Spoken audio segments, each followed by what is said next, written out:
Welcome, guys. So this episode isn't just for English teachers, although that's how I met Natalia. She's actually in my ATA, that's the Accent Teachers Academy. That's a membership I have for English teachers who want to specialize in pronunciation or even become an accent coach like me.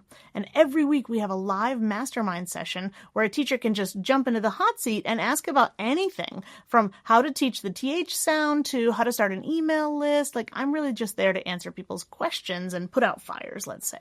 So Natalia's student had what we first thought was a unique problem, but then we realized that many other people might benefit from knowing about how to combat dryness in the mouth, especially if it's winter or a dry climate where you live. So you're going to get a lot of valuable information and some extra tips at the end that you might not have even thought about. So now, on with the show.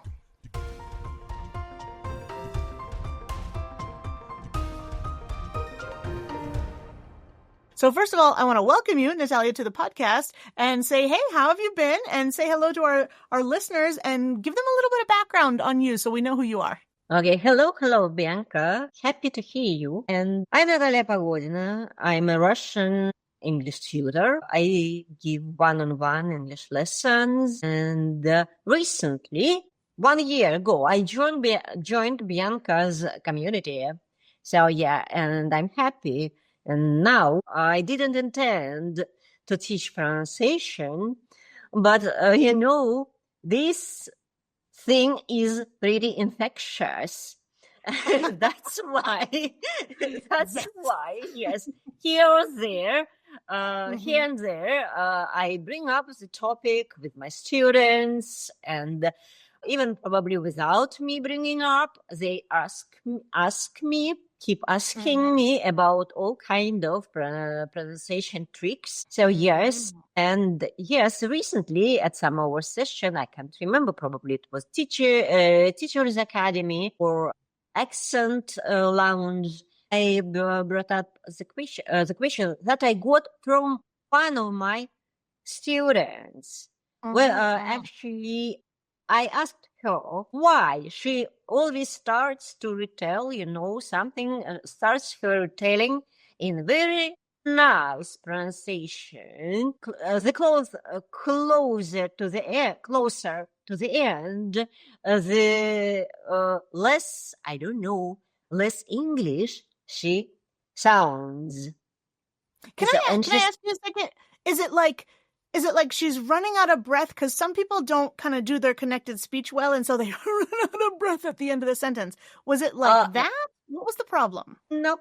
Mm-hmm. She doesn't forget breathing, no. But yeah, it's, I don't know, she like divines, or unwinds, or probably like a clockwork. So yeah.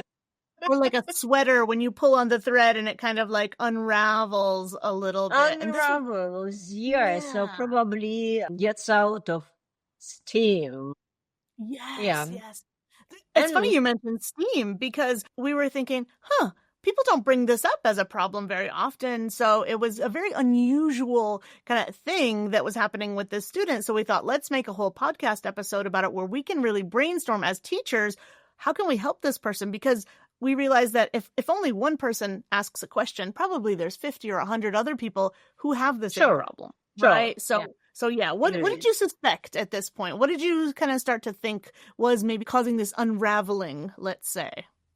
So I asked her, and surprisingly, usually students say that their muscles get tired, and that's why it's getting more and more difficult to pronounce properly. Yeah. But this one, she said, my mouth gets dry. And yes, I didn't get it first. But then I actually realized that sometimes I feel the same, or at least when I'm listening to my own recordings, I realize that my pronunciation doesn't sound as wet. I'm sorry. Moist, the word of what was it? 2022 or something. I think, remember, everyone was hating on the word moist for a while. Yeah. Yes. Pet peeve. Yeah, one of probably this is actually still now one of the most general pet peeves. Yes, Moist. yes. Most Moist. hated words, yes. We're going to say it a lot today, so guys, get used to it. So really, this was interesting because we just said, hey, if one person has a problem, probably there are other people like that too. And when she was able to kind of like describe it, you said, you know what? I kind of feel that way too sometimes. So maybe it's related to the first language or certain habits, that people have. So then you started digging a little bit deeper, which is excellent because I would also think the first thing is, oh, it's muscles, it's tension, right? This person maybe needs to massage or just open the mouth a little bit more, something like that, even like an emotional kind of like tenseness or blockage, right? But Yeah. no, it seems to be almost biological in nature, right? So Yeah. where did you go from here? So we started trying all kind of things. We were trying, and we actually realized that one of the things that makes our mouths Mm-hmm. full of saliva, or at least more or less full of saliva, is actually sound R. Yeah, Mm-hmm. the further we curl our tongues, and it's probably mechanically, the saliva comes up from Mm-hmm. these We see. glands. Yeah. Let me pause you for a second, only because our listeners might be thinking the same thing, but to us it's kind of obvious. I presume that the first thing you did was ask, "Hey, are you drinking enough water?" Right? Like during the day, if somebody's mouth is feeling dry. Okay. Yeah, Perfect. okay. But That that was wasn't the actually, problem. I asked her first to have a glass of water nearby during the lesson.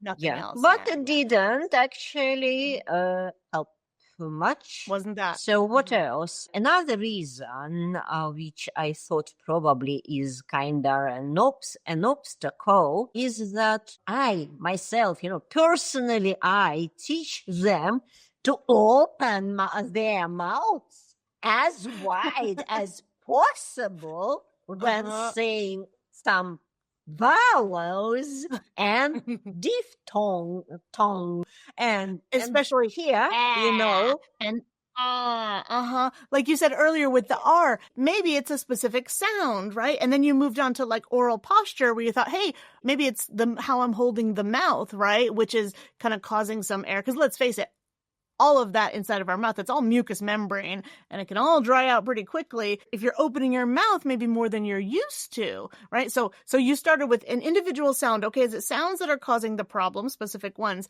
And then you thought, oh, maybe it's kind of like the shape of the mouth and the openings, right? That's what I'm hearing. Is that correct? Yeah, Nice. and Nice. actually, I taught them to do this. How to So you're thinking, open dry their them mouth. out. So from from that point, I actually didn't know where to go further. So I'm asking you for some advice, professional and There we go. friendly. Yes. Friendly, kind ideas on what to do. What can we do next? Yeah. So you've already hit some really good points. The very first thing I would think of is, most people are kind of not hydrated enough, during the day. So let that be a lesson to all of us that you don't forget your water. Always have your water handy. And because yes, we don't realize all of the habits, from language to language that we're completely kind of unaware of just because we're so used to it, right? So how much I'm opening my mouth can be very different, like the posture that people have, right? And you're like that for years, So I think the track that you're on was perfect. You're thinking of individual sounds, right? And you're thinking about how I hold my mouth. So first thing I want to ask you is, you mentioned the R's, right? And vowels and some diphthongs, but I want you to think about the fact that we've got this whole area, but also people forget we have the nasal area too, right? And all of that can dry out pretty quickly. Yeah. Anyone who's been in the winter and a cold. So in Russian, do you feel like there's any nasal differences between there? Could air be escaping too much out of the nose, not just the mouth? Is that a possibility, do you think? Sure, there are differences. Usually, at least to the most of Russian speakers, English sounds like more nasal. Yeah. And I think that's because, and I usually say this again at my lessons, that we in English, we have to hold these lips together, or ula, and what does it contact? The root of the tongue. Like if Yeah. you're looking at like a Okay. G We sound. actually don't even have this kind of sound in Uh-huh. Russian. So Like an and NG sound. yeah, and Mhm. air actually leaves our mouth in quite a flat way, Mhm. you Mhm. know. Mhm. So Mhm. and if And if you feel like you're we being more nasally, it's also going up here too. You know what I mean? More. Yeah, more. It also, if you try to sound or to make your nasals more nasal, and if you actually also open your mouth wider than you are used to, yeah, probably Mhm. all these things can bring dryness Yeah. to our Mhm. mouth. Even now, Absolutely. when I'm trying to tell all and to show all these Yeah. things, I feel like, yes, Mhm. my Mhm. mouth is getting dry, really Right. dry. So, And yeah, as grab your as soon water. I say dry, curling my tongue back, it's getting wetter. Yeah, more Exactly, exactly. hydrated. Yeah. Uh-huh. Mm-hmm. That saliva can Mm-hmm. move around a little bit, but when it's all dry inside, it's just kind of like stuck there, you know? So that's a good point. Mm-hmm. Oh, like cheers. We can have some water. We can always Yeah, yeah, have a yeah. little sip of water. Cheers. We just mentioned open the mouth wide. We as teachers, yeah, we go to the mechanics of it, right? Let's think of the sounds of some of the vowels like ah and ah. Like we said, these are very open sounds, like they're supposed to be, right? If you look at a vowel chart, they are called open sounds. And so, yes, we want our mouth open, but here's the trick, right? We teach this, but honestly, for an advanced speaker, it's not the end goal, it's the intermediate goal. And so, I want to say something that people who are listening might not have thought about it, might not have even thought about the first step, right? Having a more open mouth. That can be really helpful for your pronunciation, your enunciation. But what's actually the end goal that most people don't even know that they don't know? In fact, secret coming up. Actually, in the future, you don't want to open your jaw as much because, bear with me, because what you really want to do is you want to train the inside muscles, right? You want more muscle tone, right? First, we start with muscle memory, right? And Yeah, then we I want to I tone the actually muscle. yeah, I understand what you mean. So we actually should open our mouth inside, something like inside You're creating that man, space. Yes. man, Uh-huh. man. Yeah, Yes. actually, I sometimes tell them that you should do this over articulation only at the Mm-hmm. beginning, and then Yes. yes, your muscles get used to the sounds. Yeah, uh, Mm-hmm. but sometimes it doesn't happen, yeah, and we still continue to open our mouths because, Mm-hmm. yeah, we also still continue to confuse some vowels or Mm-hmm. uh, And it works, right? afraid Opening of the mouth works. not Absolutely. being understood here. Mm-hmm. So now when I'm hear some questions about pronunciation, I'm happy because very often at the very beginning, when you start giving English lessons, they say, no, I'm not going to train any pronunciation. I'm just, I would like to be able to express myself and to understand what they are talking about. And very often, while other skills are progressing, we still, at the bottom of our pronunciation ladder. Which is fine as long as someone's comprehensible, right? But the problem, I think, is that people want to move forward. They want to get all the vocabulary and, they want to be able to use the past participle without thinking. And that's great, but it doesn't matter if people aren't understanding the words that you're saying anyways, So I think there has to be a balance there too. And you're right, like, let's over-articulate those sounds at the beginning, Yeah, I also would like to emphasize that rarely do people able to understand oral speech unless they know how to produce the sounds. So, if they know what they are going to hear, then it's getting easier. Yeah, good point. That's a good point. Of So course, it's important. The listening also, so like, that's why I need to know what the sound is supposed to be. But also, you just mentioned something else too. Knowing, like, literally the knowledge, this is an open sound, right? This is not. This sound should have friction, let's say, right? Like, the knowledge isn't there. Most of us aren't taught that. But then also, yeah, like, I need to hear a sample, and we can hear samples online. We can join a group, there's lots of ways that we can do that. But we have to kind of train our ear for our mouth to kind of match that as well. And like you said, over-articulate it first, and then we can start working on the muscle tone. So technically, right, I'm overdoing it too. Technically, I can get there by opening my jaw, right? It works. It always works. It's not going to not work. But my end goal is to tone the muscles. So like you said, I create more space. Why would I do that? So that when I'm opening my mouth, I'm not losing all of that air and that moisture. If dryness is the problem, then here's actually the end solution, right? Let me take a look in my drawer. Sometimes I take out this spoon that I have in my drawer because I think it has a very nice shape, and it kind of curls a little bit. So I like to use that as a teaching aid. But for this particular thing, if we're talking about muscle tone, your best friend, your new best friend is just like a chopstick, right? Or a wooden pencil. And what I want you to do is hold it in your mouth, right? And then you're going to talk that way, but don't be lazy, right? This is work. We're toning the muscle. It's like going to a gym. You're going to put the chopstick in your mouth, right? And then you're going to talk, right?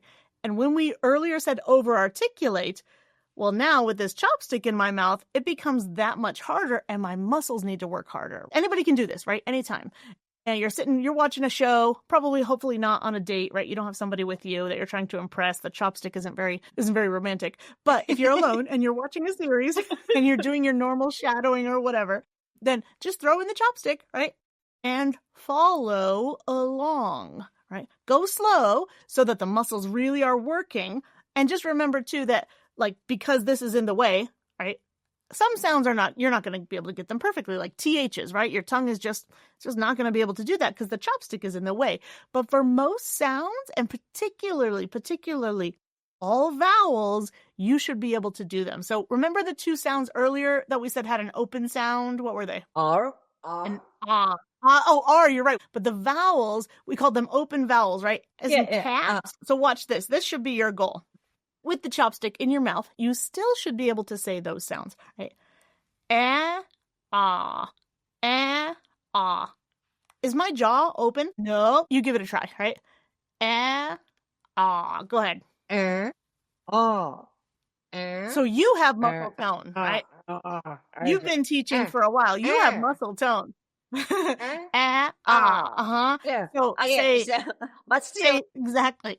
So try this with your students. Oh yeah, I sound funny, meaning beer. Definitely. But pretty soon you can be like a ventriloquist, right? You can be like, wah, wah, wah. Maybe you learn to like throw your voice. But yeah, for example, put that in your mouth and say, the cat jumped in the box. Talking? Who's this? Cat jumped in the box. So I can hear.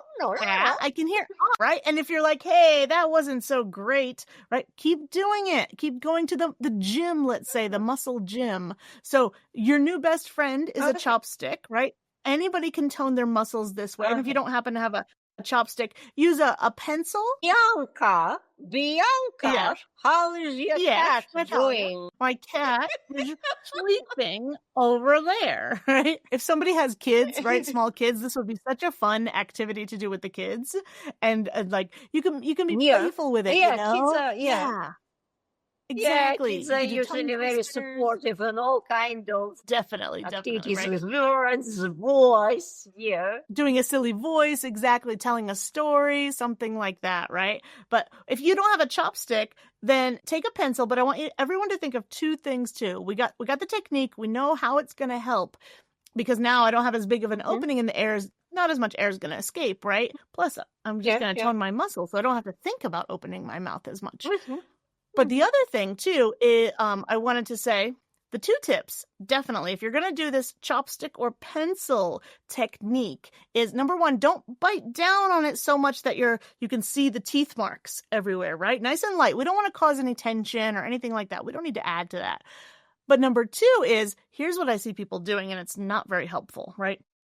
Imagine going to the gym, and you're like, I'm going to the gym. I'm so healthy. I'm working out. But then you just, stand by the water cooler? And you're just chatting people up the whole time and you didn't do the work, right? So make sure to do the work. And what I mean is like over articulate here, right? So here's what I don't want you to do. I'm going to say again, the cars off in the rocks. What do people do? They get lazy. And that's not helping. You know what I mean? So keep those two things in mind. So if anybody is doing this and they're thinking like, oh, I'm feeling a bit dry, how can I let less air escape? Well, close that wide gap, literally, by working on toning the muscles from the inside. The cat rocks. They're like, oh, it's hard. Yes, it's hard. That's why we're doing this, right? We're doing this to do the muscles. Number two, on the opposite side, right? Don't clamp down on that chopstick, right? Especially if it's a metal one.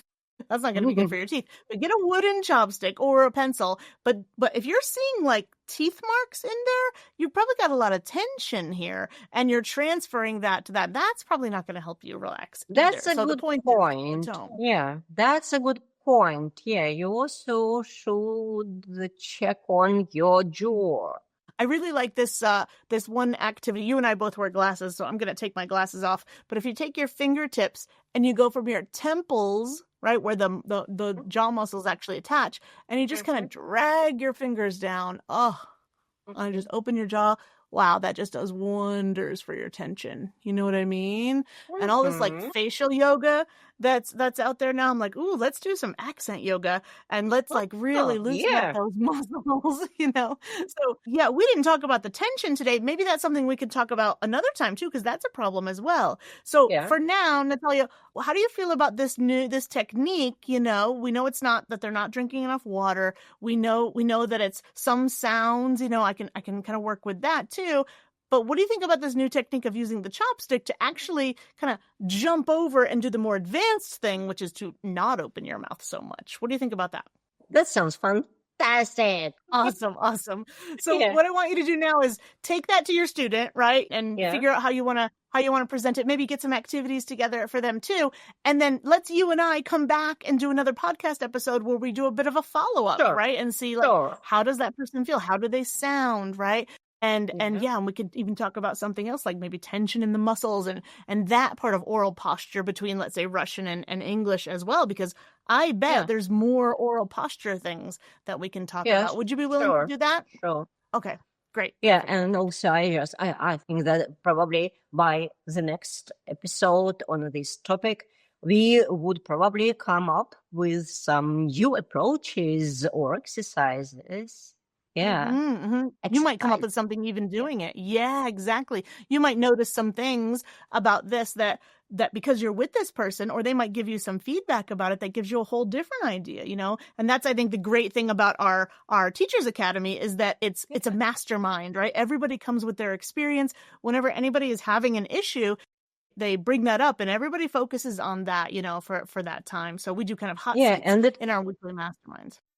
And this also about self-reflection. Yeah, it takes, I don't know, probably a special skill or time to analyze what I'm doing, how I'm doing this. Yeah, and it's not something we're usually taught in school. So yeah, and it takes time and it takes like an introspection to be like, what am I doing? Right? Because we just do our thing and we talk, and then we don't really always think about, oh my God, where is my tongue? Why am I feeling, am I even feeling dry? Is that the problem? Like it took us a lot to get here is what I'm trying to say. And I'm hoping that this topic that you brought up can help other people too, not just teachers whose students have this issue, but anyone listening to this podcast. If you're ever feeling a bit dry, that's really helpful. I'm going to add one more little bonus thing before this, and then I want to ask you how people can get in touch with you. So do you know another one of our teachers? I think it's Haley. There's been a couple of teachers in our groups who are also singers, and I think it was Haley who told me this tip, but I could be wrong. It could be somebody else. But best thing ever for your vocal folds, right? I don't know if you've had this problem at the end of the day when you're just like, your throat is a bit tired, right? Like it's not the muscles of the jaw, but if it's ever that, right? Or you're feeling a bit hoarse, right? Like your vocal folds are a little kind of scratchy. Number one tip, applesauce, right? So have some apples, you cook them down. I remember, yes, I heard it on one of the episodes of your podcast. Yeah, I remember. I don't remember who we were talking to. Yeah. But applesauce is the other thing. Yeah, exactly. You were talking. And actually, she was telling about this straw, using this straw to train and probably also relax your vocal cords. Yeah, so to blow into that straw. And actually, exactly that, I bought this particular telescopic one, which now I realized can be used as a, wrist. That's true too. Yeah. As long as your grip is nice and loose, and you're not like clamping down on something metal. Yes, remember that. Yeah, you're gonna hum, make a buzzing noise through the straw. Yeah, that vibration relaxes the vocal folds at the end of the day. What a silly episode are we sharing? Are we recording? How many things can we do with straws and chopsticks today? Let's see, right? Yeah. And spoons and all. It's all the little things though that really help, right? So if you feel like, wow, I'm a teacher, I've been talking all day, or you use your voice in any professional capacity in the office, whatever, and then simple straw, like hum into the straw, that'll relax your vocal folds. And if you're feeling like they're a bit scratchy, applesauce, because it's the pectin in the applesauce, and pectin in any fruit, but apples have the highest amount of pectin, and it's pretty easy to make some applesauce. So today we're talking about, again, moisture. How can I become moist? And also one more thing about apples. On some other LT teaching podcasts, one of the hosts had this kind of speech, something like this, made these sounds. And one of the listeners dared to send him a note that, if you eat green apple before the lesson, you won't sound like this.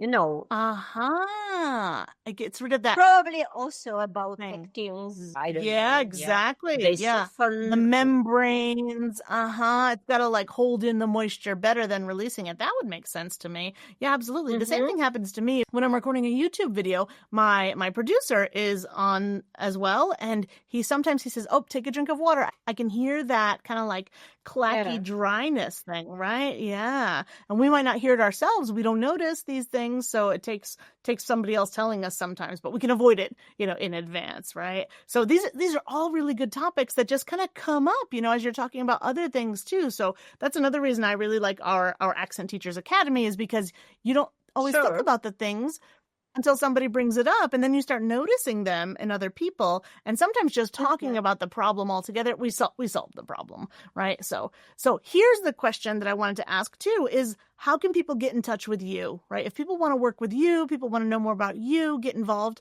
how would they do that? What's the best avenue? What's the best path for that? First of all, I have my own Telegram channel. which is called This and That. You know, this, yeah, Sure. miscellaneous English Uh-huh. stuff.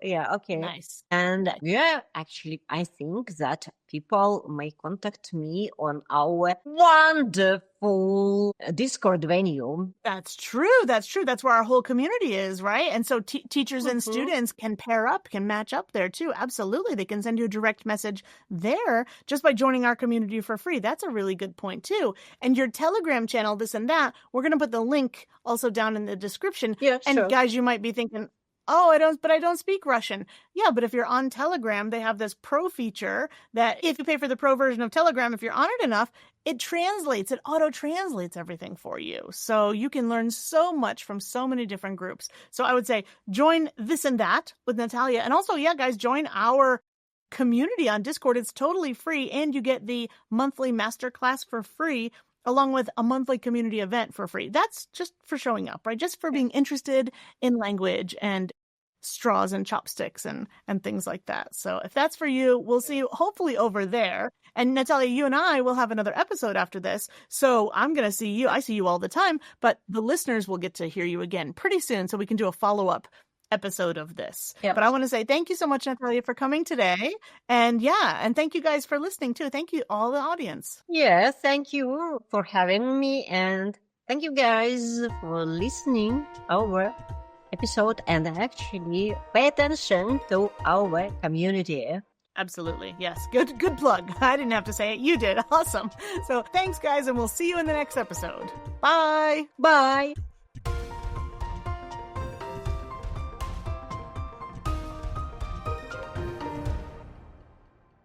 I hope that was as interesting for you as it was for us when we discovered this little problem and started digging into it. And I hope to see you in my Discord community for accent enthusiasts. We like to say get enthusi-accent. And I know, but we're all kind of word nerds there. So there's a join link down in the description. And even at the free level, you get to come to 2 live monthly events with me. Plus, there's a behind the scenes channel where you get to see pictures of the cat and other things that are happening in my daily life. And I share a lot more there than I do on Instagram, for example, because my community is really like my family. And you know that if you wait until the end of my podcast episodes, I tell you something that has been going on recently. And today I want to tell you about something I'm annoyed about, which is often my hair. Let's face it, I often talk about my hair. But behind my head, you can't see it, I've got an extra light, and we call it a hair light, and it kind of gives this glow around my head. So if you're watching this episode on YouTube, then that's what you can see. And if you're not, you're just listening and imagining this nice little glow. But it's supposed to make me kind of pop from the background, right? Because my background is quite dark and my hair is brown. So we put a little light back there shining towards the camera to give this nice little glow. Cool, right? Great. But now I feel like you can see all my little broken hairs, all the little fuzzy outline of when my hair is not got any product in it or anything like that. So now I'm becoming hyper aware of what my hair is like anytime I turn on the camera. So that's kind of like, I'm thinking, should I keep the hair light? Should I give it up? Like what's better here? But yeah, if you've seen any of these videos, let me know if you think it's better with the hair light or not, right? So that's what I wanted to share today. And guys, I hope that you also listened to that other episode where we talked about the pectin and singing, because that was a really interesting episode too. And we'll put the link down in the notes as well. And in the meantime, we can say goodbye for now. And as you know, Coconut the cat likes to say goodbye too. So bye, everybody. See you soon. Thanks a lot for watching.